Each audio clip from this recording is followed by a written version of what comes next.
Hello and welcome to your Rochester Rundown for the week of April 9th. Let's get right to it.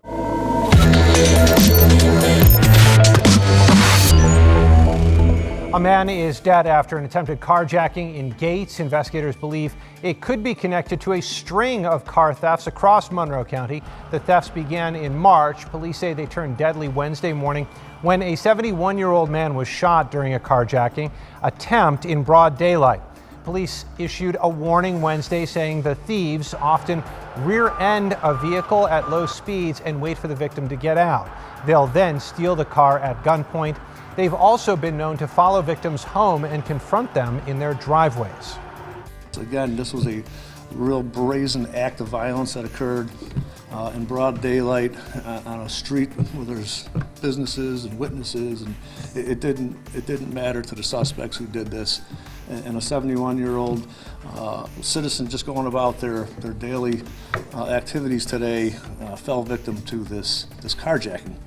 A juvenile was taken into custody Wednesday night and later released. Police say if you are threatened by these carjackers, give up your car. They're asking anyone with information, meanwhile, to call 911. New Yorkers 16 and older are now eligible for the COVID-19 vaccine. 16 and 17-year-olds must have a parent or legal guardian's consent to sign up, and the adult has to come to the appointment with their child. The eligibility expansion comes amid a steady rise in COVID-19 cases locally. Many of the new cases reported this week have been in children and teenagers.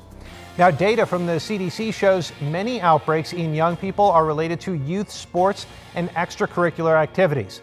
In Monroe County, 27 people tested positive for COVID-19 after a hockey tournament at the Bill Gray's Iceplex, March 27th and 28th. The county has put a temporary pause on all youth hockey team activities, but camps, clinics, and private instruction are allowed to continue. Health officials say the restrictions will be reevaluated within 2 weeks. Several new vaccination clinics opened in Rochester Thursday. Appointments will be made available for residents in targeted zip codes for the next 3 weeks and will take place Thursdays through Sundays.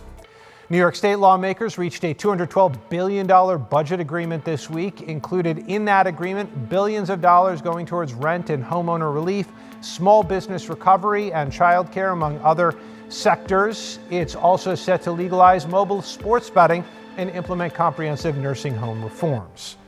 Local activists have filed a civil rights lawsuit against the Rochester Police Department, City Hall, and other city and county leaders. The lawsuit claims that RPD has a history of racism and brutality, saying only federal oversight can change that.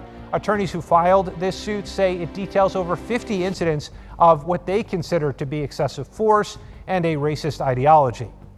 A statement from the city of Rochester says, quote, Mayor Warren welcomes a review by the United States Department of Justice.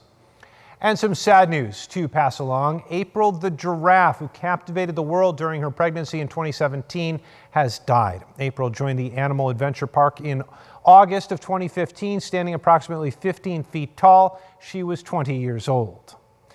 A new auditorium is opening in June on the former Xerox campus in downtown Rochester. The space was purchased by Galena Development. The auditorium was once a venue for Xerox employee trainings. It's being turned into a stage for local creatives and a 700-person audience. Revitalizing an empty building like this, it brings new light to downtown. We hope to really create an impact down here. This is far more than just a real estate project to us.